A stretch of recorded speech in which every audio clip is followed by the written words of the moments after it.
Welcome to Your Brain On by Salience Learning. I'm Karen Foster. And I'm Krista Gerhard. This is part 2 with Salience Learning's own Dr. Kim Portland.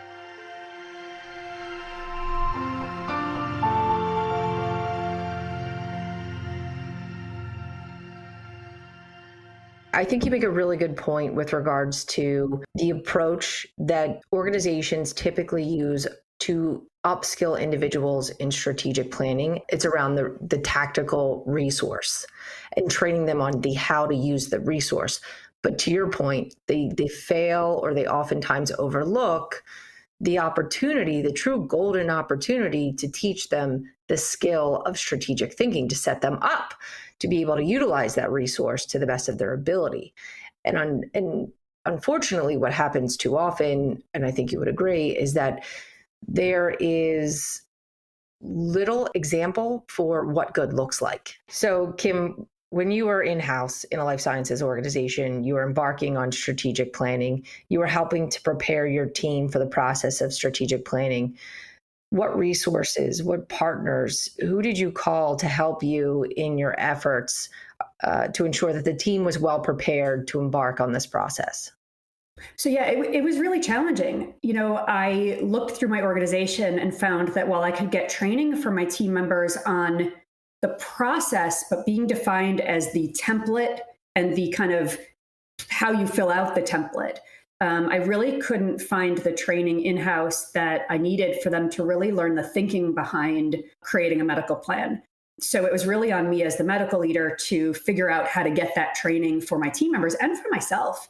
So I ended up looking to service providers, found challenges there in finding a good fit who understood international markets, but also understood how to do medical strategic planning, and then ended up creating training myself for the team members. And that's a challenge. Basically, you're playing two roles as a medical leader. Not only are you responsible for the strategic direction of the organization within your international markets, but you're also responsible for the education and the development of your team to be able to support this process as well. So I'm not sure if that's something, I think it's an interesting component within medical where you don't necessarily realize that you sign up to essentially be an educator of others, not just KOLs, but internally. To your own team members, oftentimes.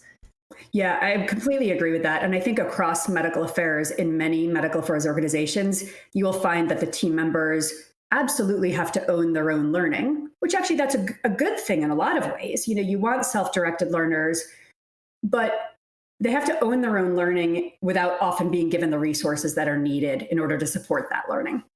Interesting point there. They're not given the resources that they need. And I think one of the trends that you talked about a bit earlier with regards to involving customer engagement models and seeing how customer-facing roles, specifically in medical, are evolving at a very rapid pace. Given your experience, what recommendations would you have for individuals in medical leadership roles who are looking to identify partners to assist them in the professional development of their teams? I think there's a lot of things that I look for in a partner, and maybe I set my standards too high, but to me, a partner really needs a deep understanding of medical affairs, but they really also need to have a strong background in training. It's easy to find one or the other, but more challenging to find both. So you either find service providers that have been in medical affairs and therefore think that they're really good trainers, which isn't always the case.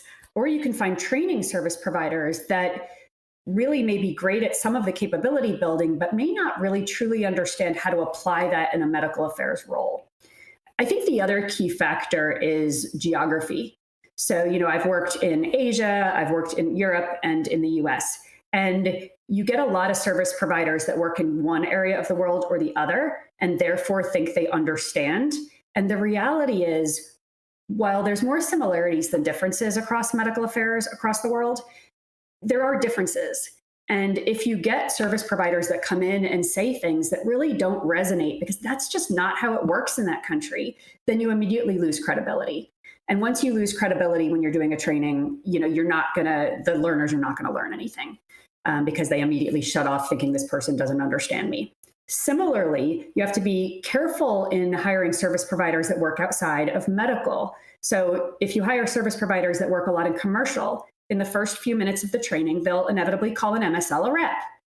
It may sound like a silly little nuance that isn't a big deal to misspeak on something like that, but the number of trainings I've run where that has happened, and again, you immediately lose credibility because MSLs are nowhere near sales reps and will immediately have a reaction to that and lose credibility with the service provider. So Kim, we talked a bit about things we need to look for when hiring a strategic partner with regards to medical professional development. What 3 recommendations would you give medical affairs leaders to prepare their teams for the challenges they're facing today? I think one of the key things is to focus first on themselves. One of the challenges that I've really noticed, I know myself and seen in others in medical affairs, is that as you move up the chain, you go from being an individual contributor to a leader of a team without typically getting any training in how to coach, how to mentor, and how to lead the teams.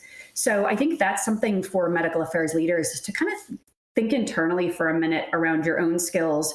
And perhaps if you feel like that's an area in which you need to build, consider how you can build capabilities on your own coaching and mentorship. So I think that's one. I think 2 is around thinking long-term and building long-term capability plans for yourself and for your team members. In medical affairs, I think we're so busy educating others, because that's one of the key roles in medical affairs, that often we forget that we need to be building ourselves. And we talked about the trends. The expectations on these medical affairs team members are getting bigger and bigger every day. So create a long-term capability building plan, dedicated time for learning, so that these team members can really build their knowledge and skills over time to keep developing and evolving into their future roles. And I think one of the key shifts here is, as an MSL, often there's dedicated time for learning. Most MSL organizations have a fairly intensive training program and dedicated time every week for learning. So they're typically in field a certain number of days and out of field a certain number of days. And that's designed for administration and for learning, because they have to be experts in order to be successful in their role. So I think we need to be thinking about a similar model for other medical affairs roles. I'm not saying they need to stop working 1 or 2 days a week, but if we had dedicated time for learning and a culture of learning and resources for them to learn, then I think that we could really provide a lot of success in this area. And then I think the final piece is, you probably can't do it alone. I mean, even in large organizations where there's a lot of internal learning and development resources, they're still often lacking in medical. So find a really strong strategic partner that can help you do some of these pieces that you don't have the internal resources to serve. And I think you want to find a combination of a deep understanding of medical affairs and then the science of learning. So how do you really effectively build and maintain the knowledge and skills needed to be successful in your roles? And I think with that as well, an understanding of the markets in which you work. That's a critical piece as well, is having a strategic partner who can really understand the different markets in which you work, because the roles can differ pretty dramatically based on the country and the size of the market. Thank you, Kim, so much for being here, for sharing a bit about your experience, your background, the challenges that you're seeing in the marketplace across medical, within life sciences. We really appreciate your insights and obviously being part of the Salience Learning team. So thank you again. Thanks, Krista. Really happy to be here. Thank you for listening to this episode of Your Brain On. Please subscribe to the show on Apple Podcasts or wherever you listen to podcasts. I'm Krista Gerhard. And I'm Karen Foster. And we'll see you next time.